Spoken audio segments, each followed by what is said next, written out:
In the 1950s, our grandparents knew how to make cheap meals that kept families alive. One of the favorite leftover dishes is lamb pot pie. While the stew is warming in a 450-degree oven, prepare the biscuits. Their work in the kitchen didn't just fill bellies, it created meals so filling and clever they turned canned goods into dinners that fed 6 people for under $2, meals that have been lost to time. These 30 forgotten cheap meals from the 1950s might sound too plain today, but they carried families through tight budgets, working-class wages, and beyond. Let's rediscover forgotten cheap meals from the 1950s that have disappeared. Walk into Grandma Ethel's Pittsburgh kitchen in March 1953. She's cutting bologna into thick pieces for fried bologna sandwiches. She heated her skillet and laid the bologna in where it sizzled and curled at the edges. She cooked it until both sides turned brown and crispy, then put it between 2 pieces of white bread with yellow mustard. That was dinner. It tasted salty and savory with a tangy kick from the mustard. The bologna cost about 25 cents, and the bread another 10 cents, and it fed 4 people. Fried bologna was simple working-class food that was cheap and filling and easy to make after a long day. It slowly disappeared because bologna became seen as poor people. Walk into Grandpa Walter's Iowa farmhouse kitchen in January 1951. He's toasting white bread over the gas stove for milk toast. He toasted the bread until it turned golden, then buttered it while it was hot, and tore it into pieces. He dropped the pieces into a bowl and poured hot milk over the torn toast, then sprinkled sugar and cinnamon on top. That was breakfast. It tasted like sweet, soggy bread mixed with warm milk. The bread cost 8 cents, and the milk cost 5 cents, and it fed 2 people. Milk toast was working-class breakfast that was cheap and warm and filling and kept you full until lunch. It disappeared because soggy bread became seen as gross and baby food by the 1960s, and nobody wanted to eat it anymore. The bread stayed dry and the memory stayed buried. Walk into Grandma Ruby's Alabama kitchen in April 1954. She's stirring a pot of pinto beans that's been cooking since morning for beans and cornbread. She soaked dried pinto beans overnight, then boiled them all day with a ham hock for flavor. She made cornbread in a cast-iron skillet with cornmeal and buttermilk and lard and salt, then cut it into squares. She served it hot with a bowl of beans, and you crumbled the cornbread into the beans and ate it with a spoon. It tasted like smoky, creamy beans mixed with sweet, crumbly cornbread. The beans cost 20 cents and the cornmeal cost 10 cents, and it fed 8 people. Beans and cornbread was Southern survival food that was cheap and filling and lasted for days. Walk into Grandma Hazel's Ohio kitchen in February 1952. She's peeling potatoes over a bucket for potato soup. She peeled 6 potatoes and chopped them into cubes, then boiled them in water with salt and pepper and 1 chopped onion. When the potatoes turned soft, she mashed some of them against the side of the pot to thicken the soup, then added a splash of milk if they had it. She served it hot in bowls with crackers. It tasted like creamy, peppery potato water. The potatoes cost 15 cents, and the onion cost 5 cents, and it fed 6 people. Potato soup was poverty food that was 1 step above water, and it filled bellies when there was nothing else. It disappeared because potato water became unacceptable by the 1960s, and soup had to have meat and vegetables and cream. Walk into Grandma Agnes's Detroit kitchen in May 1955. She's chopping half a head of cabbage on a wooden board for fried cabbage. She heated bacon grease in a cast-iron skillet and dumped the chopped cabbage in, then stirred it while it wilted and browned. She added salt and pepper and a splash of vinegar, then fried it until some pieces turned crispy and sweet. She served it hot as the main dish, with a slice of bread. It tasted like sweet, tangy, slightly burnt cabbage, 5 meals down and 45 more to go. Notice something? Every single one cost less than 50 cents, and every single one fed a family. Your grandparents didn't complain, and they cooked, and they survived. You spend $12 on lunch. That's the difference. Walk into Grandma Dorothy's Arkansas kitchen in July 1953. She's spreading butter on white bread for sugar sandwiches. She buttered 2 slices of white bread, then sprinkled white sugar over the butter and pressed the slices together. That was lunch. It tasted like sweet butter mixed with grainy sugar.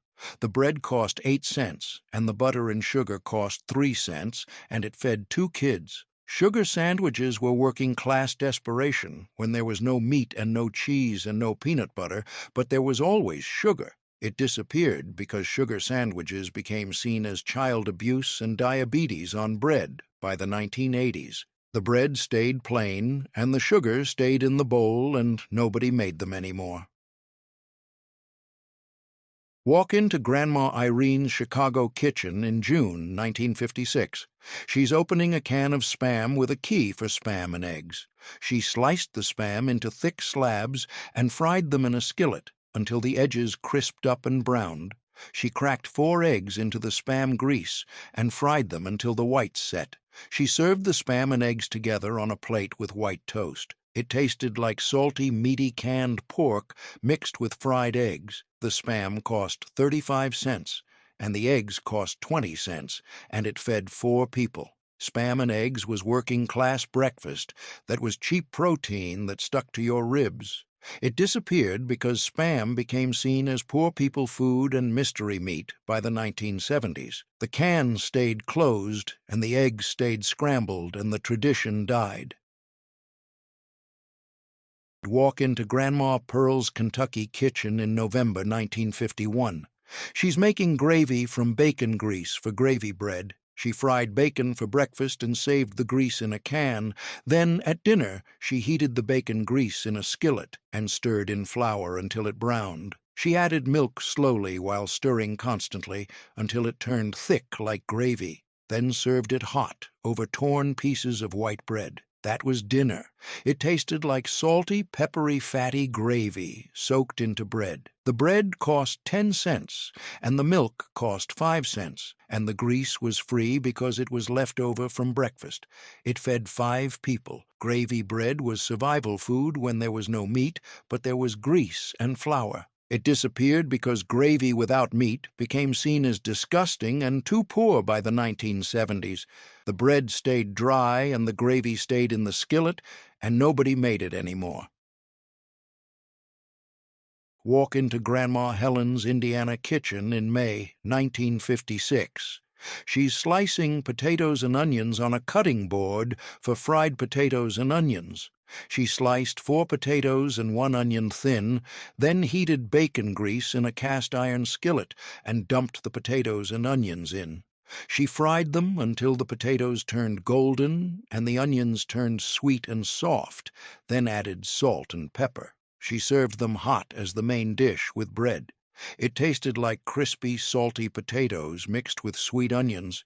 The potatoes cost 12 cents, and the onion cost 3 cents, and it fed 5 people. Fried potatoes and onions was working-class dinner that was cheap and filling and fast. It disappeared because fried potatoes for dinner became seen as not a real meal by the 1980s, and dinner had to have meat. The potatoes stayed boiled and the onions stayed raw, and the tradition died.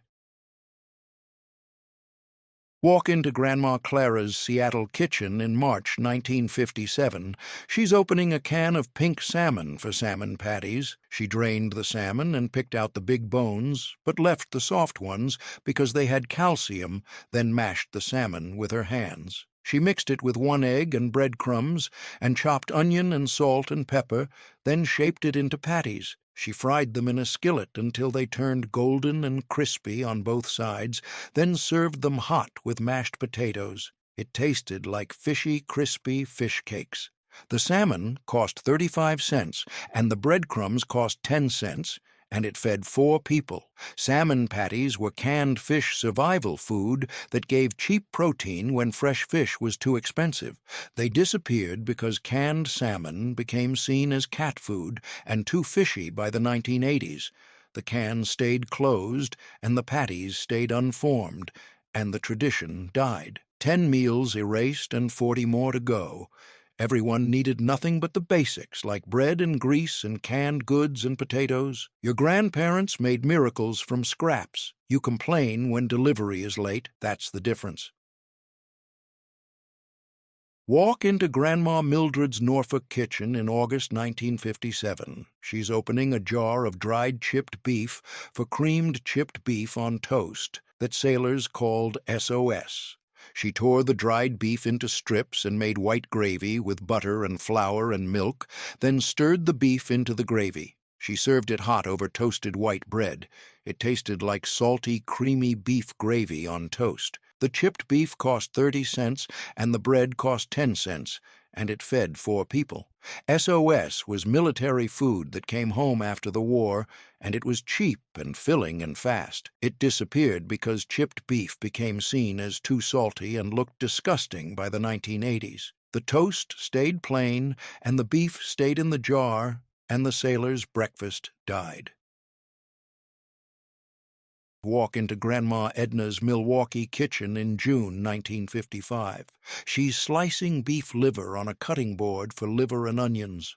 She sliced the liver thin and rolled it in flour with salt and pepper, then fried it in a hot skillet with butter until it browned on both sides. She added sliced onions and fried them until they turned soft and sweet, then served the liver and onions together with mashed potatoes. It tasted like strong, metallic iron, rich meat mixed with sweet onions. The liver cost 25 cents, and the onions cost 5 cents, and it fed 4 people. Liver was the cheapest meat at the butcher because nobody wanted it. It disappeared because liver became seen as disgusting and tastes like metal by the 1970s. The liver stayed at the butcher, and the onions stayed whole, and nobody fried liver anymore. Walk into Grandma Louise's Georgia kitchen in August 1953. She's crumbling leftover cornbread into bowls for cornbread and milk. She made cornbread that morning, and by dinner it was stale, so she crumbled it into bowls and poured cold milk over it. That was dinner. It tasted like sweet, grainy cornbread soaked in cold milk.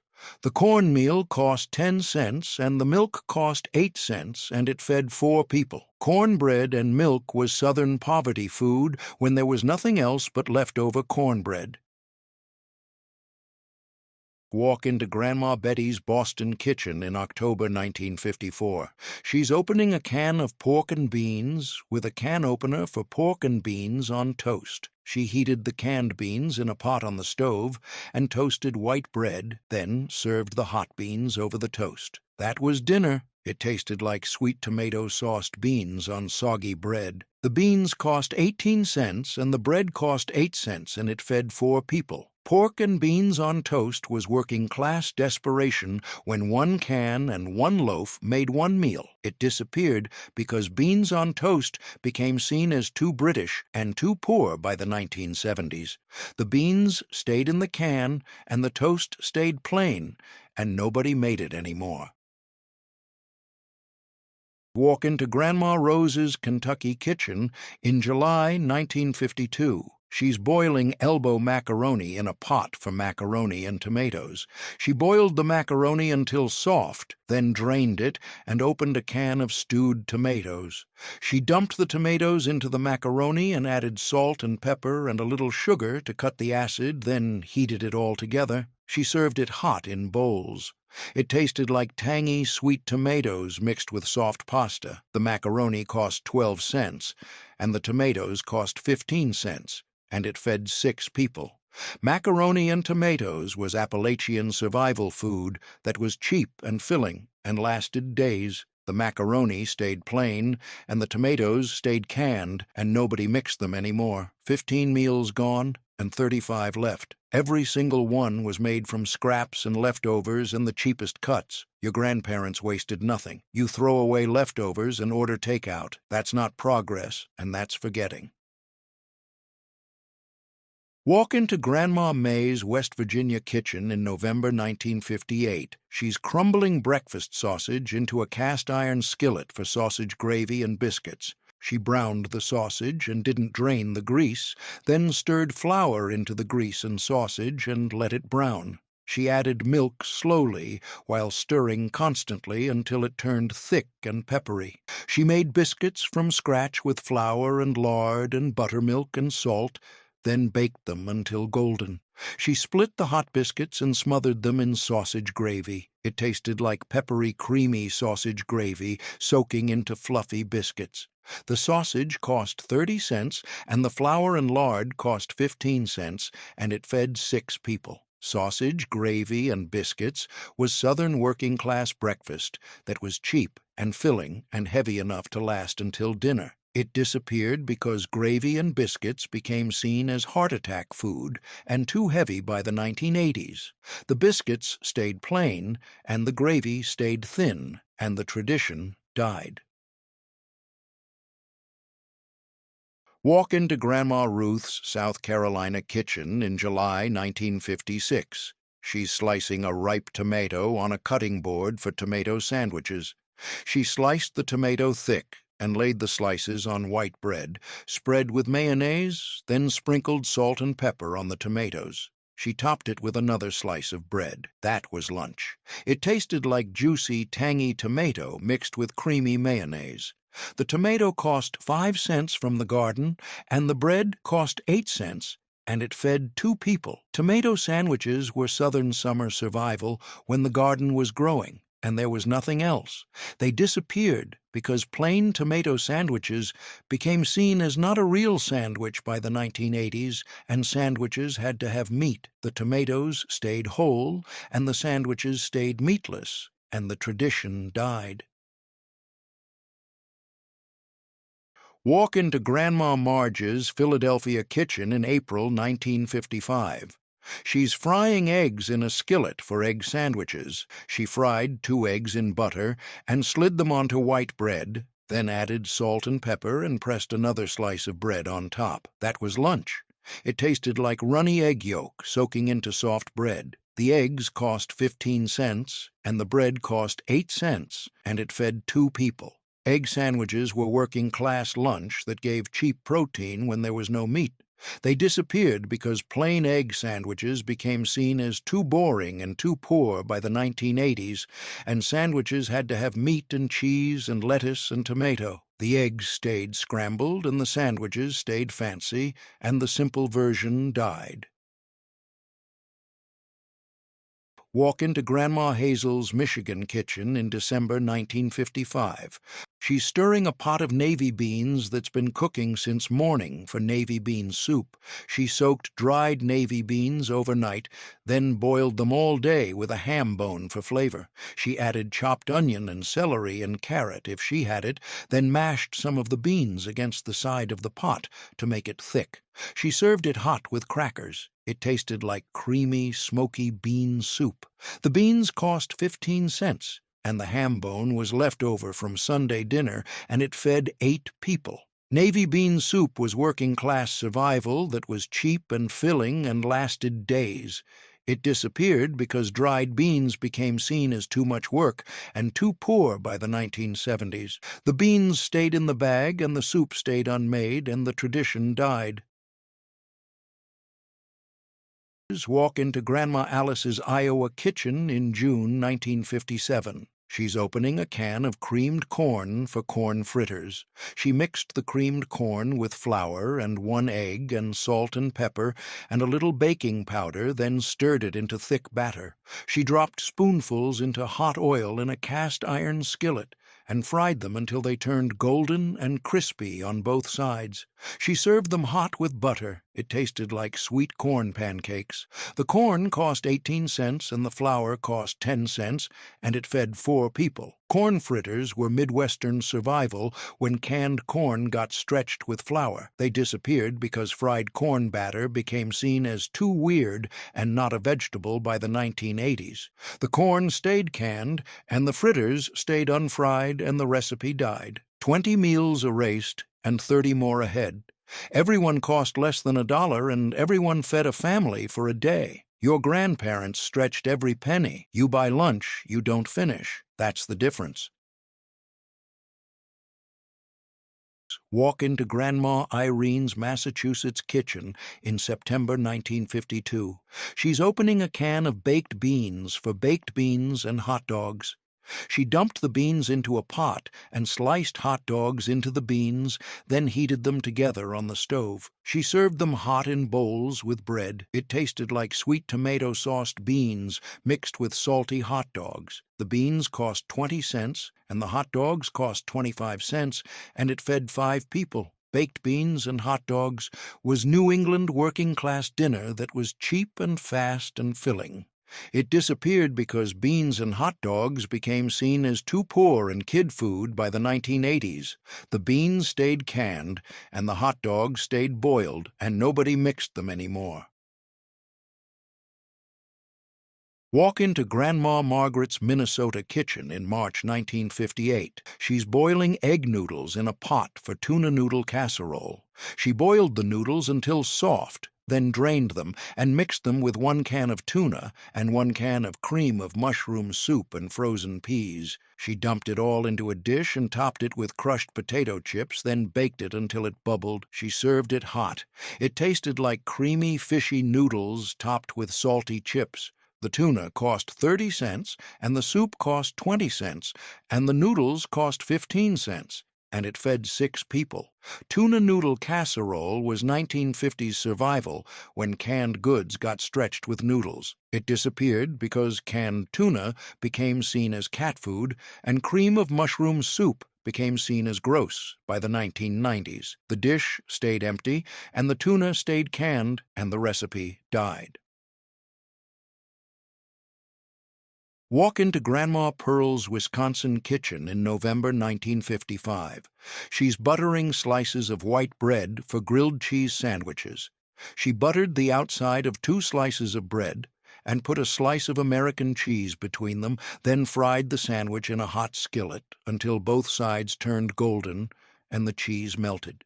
She served it hot with tomato soup from a can. It tasted like buttery, crispy bread mixed with melted cheese. The bread cost 15 cents and the cheese cost 10 cents, and it fed 2 people. Grilled cheese was working-class lunch that was cheap and fast, and kids loved it. It didn't disappear, but it became seen as kids' food and not a real sandwich by the 1980s. Adults stopped eating it, and the simplicity stayed, but the respect died.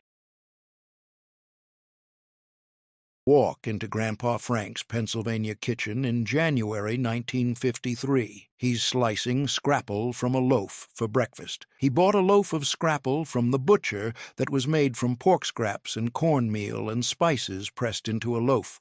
He sliced it thick and fried it in a hot skillet until it turned crispy on both sides, then served it hot with eggs and toast. It tasted like crispy, peppery, porky cornmeal. The scrapple cost 20 cents, and it fed 4 people. Scrapple was Pennsylvania survival made from pig parts nobody else wanted. It disappeared because scrapple became seen as disgusting mystery meat and pig scraps by the 1970s. The loaf stayed at the butcher, and the skillet stayed empty, and nobody fried scrapple anymore. Walk into Grandma Dorothy's Kansas kitchen in August 1954. She's spreading peanut butter on white bread for peanut butter and jelly sandwiches. She spread peanut butter on 1 slice and spread grape jelly on another slice, then pressed them together. That was lunch. It tasted like sweet jelly mixed with salty peanut butter. The peanut butter cost 20 cents and the jelly cost 15 cents, and the bread cost 8 cents, and it fed 4 kids. PB&J was working-class lunch that was cheap and fast, and kids ate it without complaining. It didn't disappear, but it became seen as kids' food and not a real meal by the 1980s. Adults stopped eating it, and the simplicity stayed, but the respect died. 25 meals gone and halfway there. These weren't just cheap, and they were survival. Your grandparents made them because they had to. You make excuses about why you can't cook. That's not the same. Walk into Grandma Olive's Ohio kitchen in February 1951. She's slicing cold corn mush from a loaf pan for fried corn mush. She made corn mush the night before by boiling cornmeal with water and salt until thick, then poured it into a loaf pan and let it cool overnight until it turned solid. In the morning, she sliced it and fried the slices in butter until they turned crispy and golden, then served them hot with syrup. It tasted like crispy cornbread pancakes. The cornmeal cost 8 cents, and it fed 6 people. Fried corn mush was Midwestern survival because cornmeal was cheap and filling. It disappeared because mush became an unappetizing word by the 1970s. The cornmeal stayed in the bag, and the mush stayed unfried, and the recipe died. Walk into Grandma Hazel's Indiana kitchen in February 1954. She's browning ground beef in a pot for poor man's stew. She browned half a pound of ground beef and didn't drain the grease, then added chopped potatoes and chopped carrots and chopped onion and canned tomatoes and water and salt and pepper. She let it cook for an hour until the vegetables turned soft, then served it hot in bowls with crackers. It tasted like thin tomatoey beef stew. The ground beef cost 35 cents and the vegetables cost 20 cents, and it fed 6 people. Poor man's stew was Midwestern working-class survival when ground beef replaced expensive stew meat.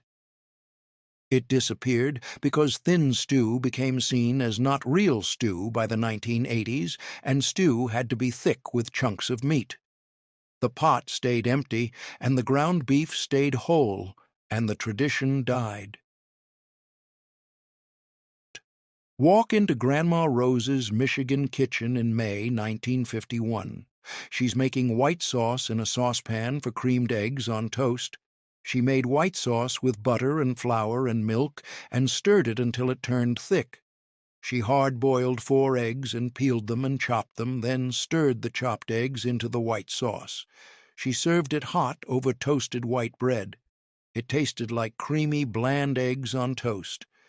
The eggs cost 15 cents, and the bread cost 8 cents, and it fed 4 people. Creamed eggs on toast was working-class breakfast when cheap protein got stretched with white sauce, and 4 eggs became enough to feed 4 people. It disappeared because creamed eggs became seen as gross and looked like vomit by the 1970s, and the appearance killed it. The eggs stayed whole, and the sauce stayed unmade, and the toast stayed plain, and the tradition died. Walk into Grandma Violet's Pennsylvania kitchen in November 1957. She's slicing hot dogs into a pot for wiener soup. She sliced hot dogs into rounds and boiled them in water with chopped potatoes and chopped carrots and chopped onion and salt and pepper. She let it cook until the vegetables turned soft, then served it hot in bowls with crackers. It tasted like hot dog water with vegetables. The hot dogs cost 25 cents, and the vegetables cost 20 cents, and it fed 6 people.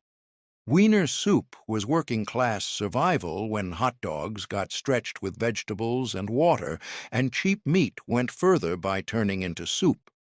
It disappeared because hot dog soup became seen as disgusting and poverty food by the 1980s, and soup had to have real meat, and hot dogs didn't count. The pot stayed empty, and the hot dogs stayed whole, and the tradition died. Walk into Grandma May's Kentucky kitchen in October 1952. She's making milk gravy in a cast-iron skillet for milk gravy over biscuits.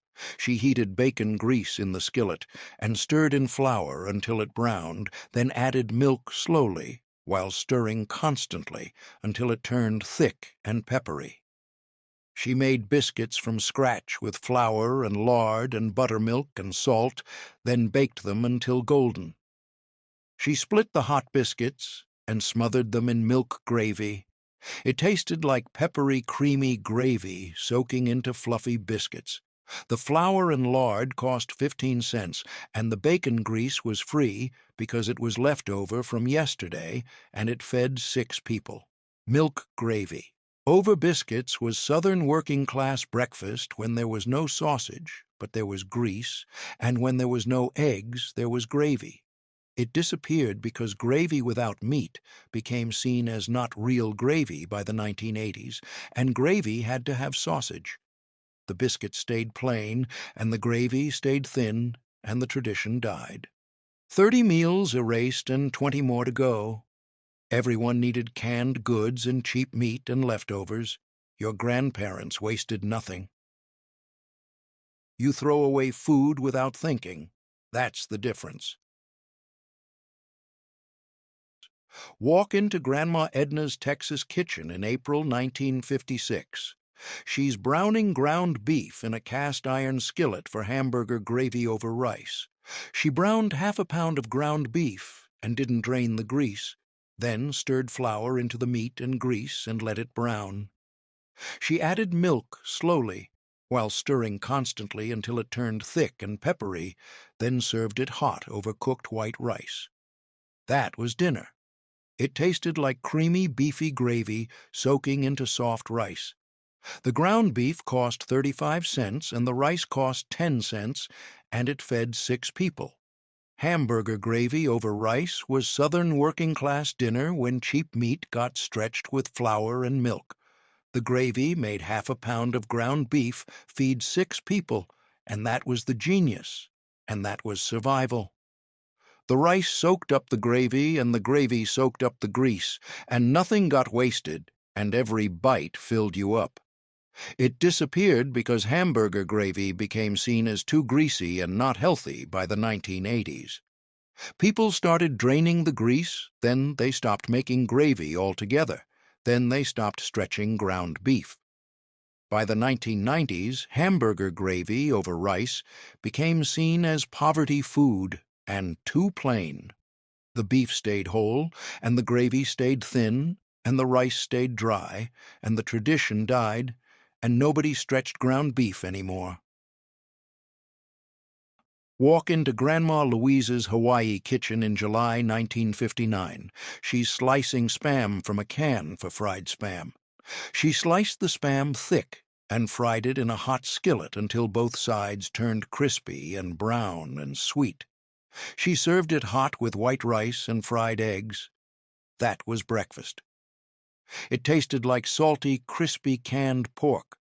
The Spam cost 35 cents, and it fed 4 people.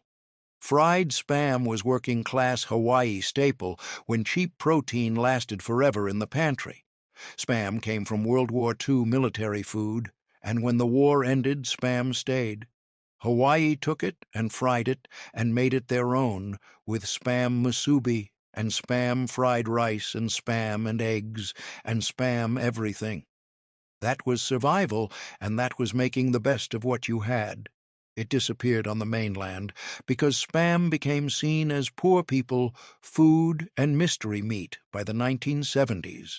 People forgot that Spam fed soldiers, and Spam fed families, and Spam was survival. By the 1980s, Spam became a joke and a punchline and something only poor people ate. The can stayed closed, and the skillet stayed empty, and the mainland forgot. But Hawaii remembers, and Hawaii still fries Spam, and the tradition stayed alive there. Everywhere else, it died. Walk into Grandma Helga's Wisconsin kitchen in March 1958. She's grating raw potatoes on a box grater for potato pancakes. She grated 4 raw potatoes and squeezed out the water, then mixed the grated potatoes with 1 egg and a little flour, and chopped onion and salt and pepper.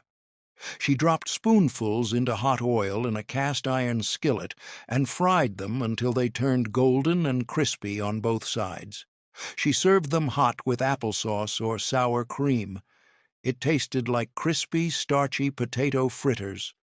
The potatoes cost 12 cents, and the egg cost 10 cents, and it fed 4 people. Potato pancakes were German-American working-class dinner when potatoes got stretched with egg and flour.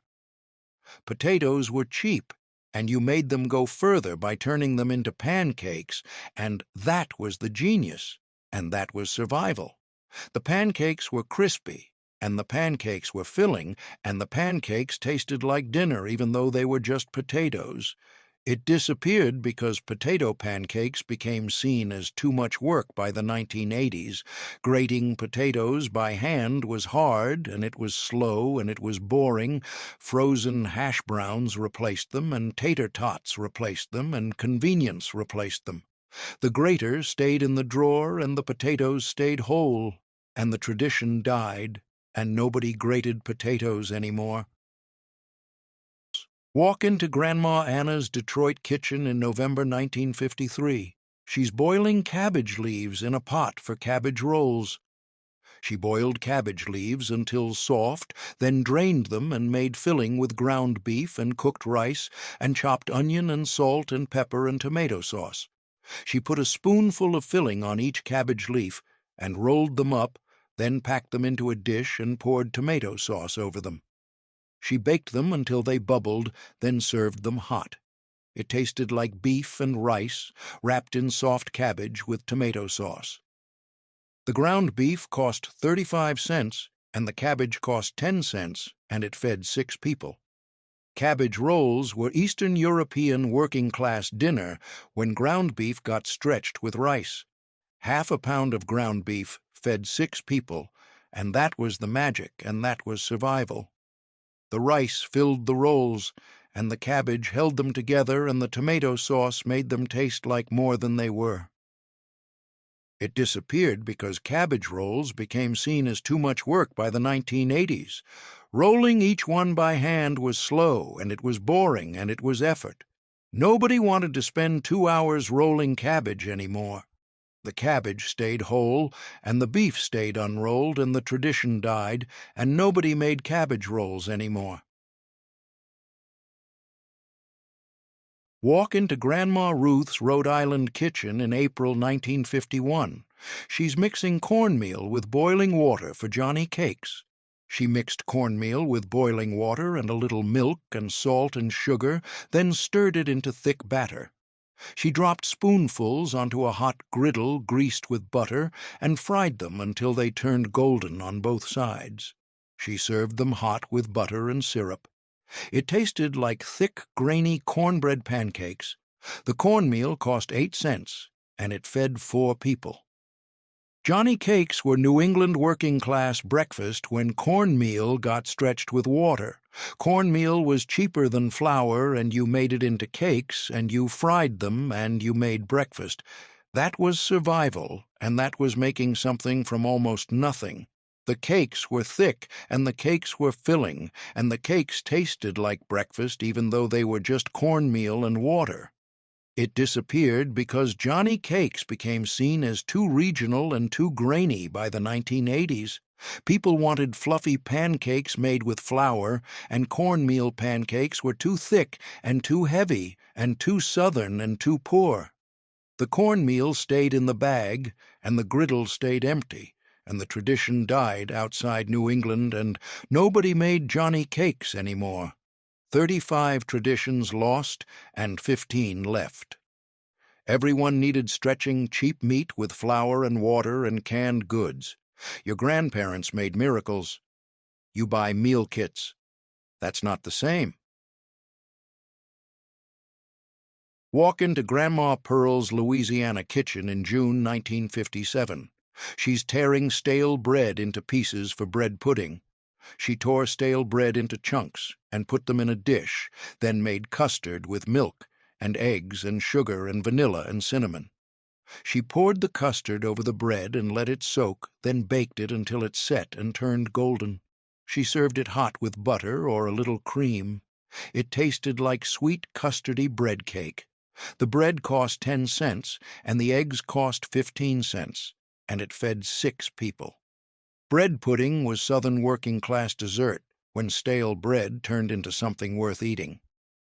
You never threw away bread because bread was too valuable and bread cost money.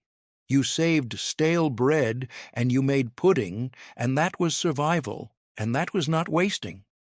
The pudding was sweet, and the pudding was filling, and the pudding tasted like dessert, even though it was just old bread. It disappeared because bread pudding became seen as poor people dessert by the 1980s. Dessert had to be cake, and dessert had to be pie, and dessert had to be ice cream.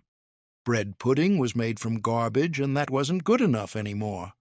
The bread got thrown away, and the pudding stayed unmade, and the tradition died, and nobody made bread pudding at home anymore except fancy restaurants that charged $10 for what Grandma made from trash. Walk into Grandma Edna's Virginia kitchen in October 1952. She's slicing apples into a cast-iron skillet for fried apples. She sliced apples thin and fried them in butter with brown sugar and cinnamon until they turned soft and sweet and brown. She served them hot as a side dish with pork chops or as breakfast with biscuits. It tasted like sweet, cinnamony, soft apples. The apples cost 10 cents from the tree in the yard, and it fed 4 people as a side dish. Fried apples were Southern working-class side dish when apples from the yard turned into something special. When you had an apple tree, you had apples and free apples, and you picked them, and you fried them, and you made them last.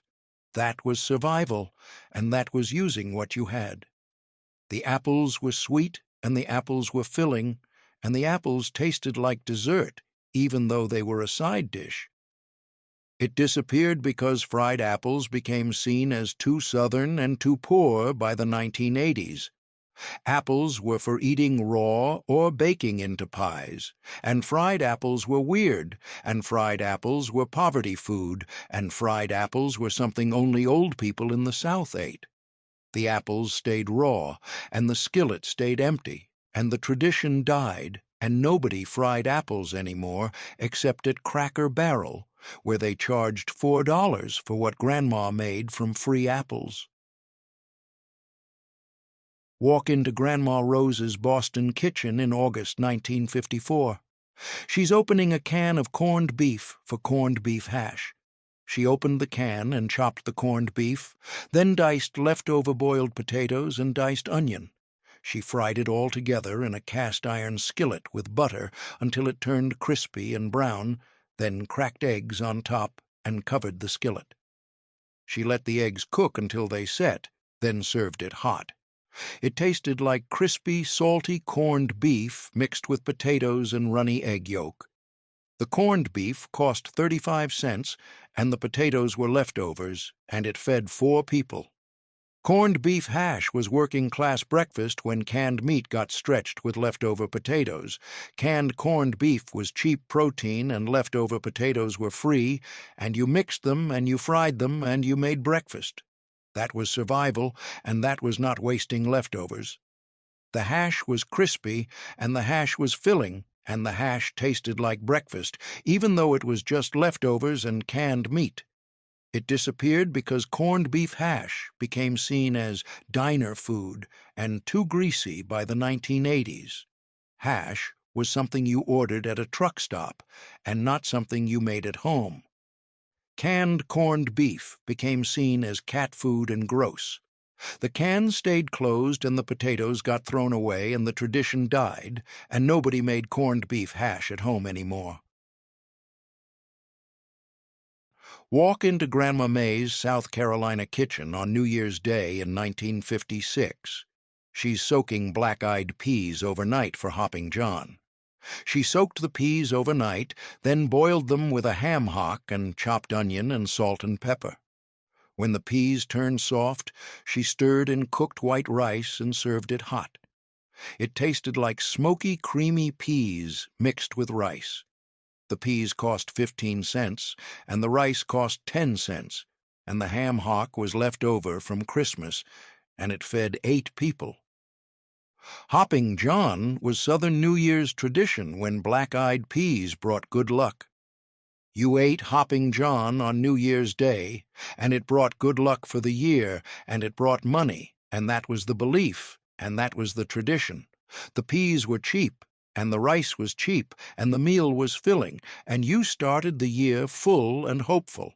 It disappeared because Hopping John became seen as too Southern and too regional by the 1980s. Nobody outside the South ate black-eyed peas, and nobody outside the South believed in the luck anymore. The peas stayed in the bag, and the rice stayed separate, and the tradition died outside the South. New Year's Day became about champagne and fancy brunch, and not black-eyed peas and rice, and the luck ran out. Walk into Grandma Helen's Kentucky kitchen in September 1951. She's making milk gravy in a cast-iron skillet for milk gravy over potatoes. She heated bacon grease in the skillet and stirred in flour until it browned, then added milk slowly while stirring constantly until it turned thick and peppery. She boiled potatoes and sliced them, then served the hot gravy over the sliced potatoes. That was dinner. It tasted like creamy, peppery gravy soaking into soft potatoes. The potatoes cost 12 cents, and the bacon grease was free because it was left over from breakfast, and it fed 5 people. Milk gravy. Over potatoes was Southern working-class dinner when there was no meat, but there was grease and flour and potatoes. When there was nothing else, there were potatoes, and when there was no meat, there was gravy from grease. That was survival, and that was making something from almost nothing. The gravy was rich, and the potatoes were filling, and the meal tasted like dinner, even though there was no meat. It disappeared because gravy without meat became seen as not real dinner by the 1980s. Dinner had to have protein, and dinner had to have meat and potatoes, and gravy weren't enough. The potatoes stayed boiled, and the gravy stayed thin, and the tradition died, and nobody made milk gravy over potatoes anymore, and nobody remembered that it was enough and that it kept you alive. Walk into Grandpa Joe's Tennessee farmhouse kitchen in July 1953. He's crumbling cornbread into a glass for cornbread and buttermilk. He made cornbread that morning in a cast-iron skillet, and by evening it was stale. He crumbled the cornbread into a tall glass and poured cold buttermilk over it, then ate it with a spoon. That was dinner. It tasted like tangy, grainy cornbread soaked in sour buttermilk. The cornmeal cost 10 cents and the buttermilk cost 12 cents, and it fed 2 people. Cornbread and buttermilk was Southern farm survival when leftover cornbread turned into a meal. You never threw away cornbread because cornbread was too valuable and cornbread cost money. You saved stale cornbread and you crumbled it and you soaked it in buttermilk, and that was dinner, and that was survival, and that was not wasting. The buttermilk softened the cornbread, and the buttermilk made it good again, and nothing got wasted. It disappeared because cornbread and buttermilk became seen as disgusting and pig food by the 1970s. Soaking cornbread in buttermilk looked gross, and it sounded gross, and it was something only poor farmers ate. The cornbread got thrown away, and the buttermilk stayed in the carton, and the tradition died, and nobody crumbled cornbread into buttermilk anymore, and the memory stayed buried. Walk into Grandma Greta's Pennsylvania Dutch kitchen in January 1958. She's opening a jar of homemade sauerkraut for sauerkraut and sausage. She dumped the sauerkraut into a pot and added sliced smoked sausage, then boiled it together until it heated through. She served it hot with boiled potatoes and rye bread. It tasted like tangy vinegary cabbage mixed with smoky sausage. The sauerkraut cost 10 cents because she made it from the garden, and the sausage cost 35 cents, and it fed 6 people. Sauerkraut and sausage was German-American working-class dinner when preserved cabbage got stretched with sausage. Sauerkraut lasted forever, and you made it in the fall and you ate it all winter. It was free food because cabbage from the garden got put in a crock, and you added sausage for protein. That was survival, and that was preservation, and that was making summer last through winter. The sauerkraut was tangy, and the sausage was smoky, and the meal was filling. Walk into Grandma Rose's Texas kitchen in May 1957. She's browning ground beef in a pot for Spanish rice. She browned half a pound of ground beef and didn't drain the grease, then added uncooked white rice and stirred it in the grease until it toasted. She added canned tomatoes and chopped onion and chopped bell pepper and water and salt and pepper and chili powder, then covered the pot and let it cook until the rice soaked up all the liquid and turned soft. She served it hot. It tasted like tomatoey spiced rice mixed with ground beef. The ground beef cost 35 cents, and the rice cost 12 cents, and it fed 6 people. Spanish rice was Tex-Mex working-class dinner when ground beef got stretched with rice and tomatoes. Half a pound of beef fed 6 people, and that was the genius, and that was survival. The rice soaked up the grease, and the tomatoes added flavor, and the meal was filling, and every bite tasted like more than it was. Walk into Grandma Margaret's Ohio kitchen in October 1955. She's boiling elbow macaroni in a pot for baked mac and cheese. She boiled the macaroni until soft, then drained it and mixed it with milk and butter and shredded cheddar cheese and salt and pepper. She dumped it into a dish and topped it with more cheese and breadcrumbs, then baked it until it turned golden and bubbling. She served it hot as the main dish. It tasted like creamy, cheesy pasta with a crunchy top. The macaroni cost 15 cents and the cheese cost 30 cents, and it fed 6 people. Baked mac and cheese was Midwestern working-class dinner when pasta got stretched with cheese sauce. Macaroni was cheap, and cheese made it filling, and you baked it and you made it last. That was survival, and that was making cheap food taste good. The cheese melted into the pasta, and the breadcrumbs added crunch, and the meal was filling, and kids ate it without complaining. Walk into Grandpa Walter's Iowa kitchen in March 1959. He's slicing leftover boiled potatoes for fried potatoes and eggs. He sliced cold boiled potatoes from last night's dinner and fried them in bacon grease until they turned crispy and golden. He cracked eggs into the skillet and fried them next to the potatoes, then served them hot together. That was breakfast. It tasted like crispy, salty potatoes mixed with runny egg yolk. The potatoes cost 12 cents, but they were leftovers, and the bacon grease was free, and it fed 4 people. Fried potatoes and eggs was farm breakfast when leftovers turned into the next meal. You never threw away boiled potatoes because potatoes were too valuable, and you saved them and you fried them the next morning, and you added eggs and you made breakfast. That was survival, and that was not wasting. The potatoes were crispy, and the eggs were rich, and the meal was filling, and you worked all day on that breakfast. Walk into Grandma Evelyn's Pennsylvania kitchen in January 1953. She's tearing dried chipped beef into strips for chipped beef and gravy. She made white gravy with butter and flour and milk and stirred it until thick, then stirred the chipped beef into the gravy. She served it hot over mashed potatoes. That was dinner. It tasted like salty, creamy beef gravy on soft potatoes. The chipped beef cost 30 cents, and the potatoes cost 10 cents, and it fed 4 people.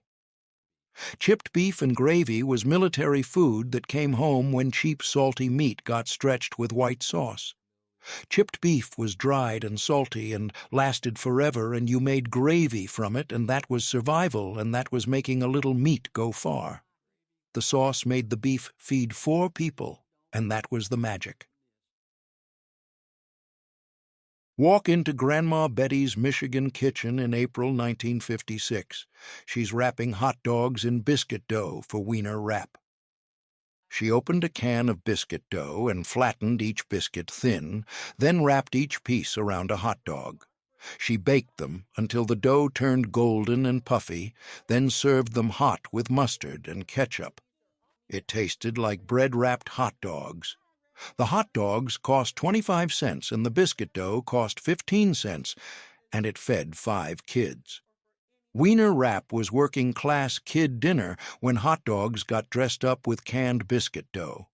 Hot dogs were cheap, and biscuit dough was cheap, and you wrapped them and you baked them, and kids thought it was fancy. That was survival, and that was making cheap food feel special. The dough puffed up, and the hot dogs steamed inside, and kids ate them without complaining. Walk into Grandma Dorothy's Arkansas kitchen in June 1954. Beans were cheap, and hot dogs were cheap, and you mixed them, and you heated them, and you fed your family. That was survival, and that was making 2 cheap things become dinner. The beans were sweet, and the hot dogs were salty, and the meal was filling. Walk into Grandpa Joe's Ohio kitchen in December 1955.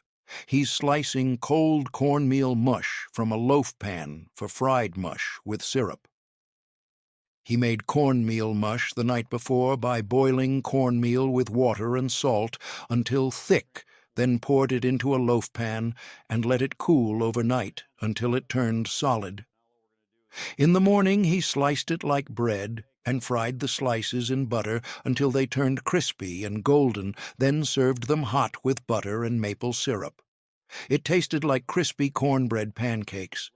The cornmeal cost 8 cents and the syrup cost 10 cents, and it fed 6 people. Fried mush with syrup was Midwestern working-class breakfast when cornmeal got stretched with water. Cornmeal was the cheapest grain, and you made it thick, and you let it cool, and you fried it, and you made it last. That was survival, and that was stretching every penny. The mush was cheap, and the mush was filling, and the mush tasted like breakfast, even though it was just cornmeal and water. Walk into Grandma Pearl's Kentucky kitchen in November 1958. She's dumping leftovers into a pot for leftover soup. She took everything left in the fridge from the week and put it in a pot.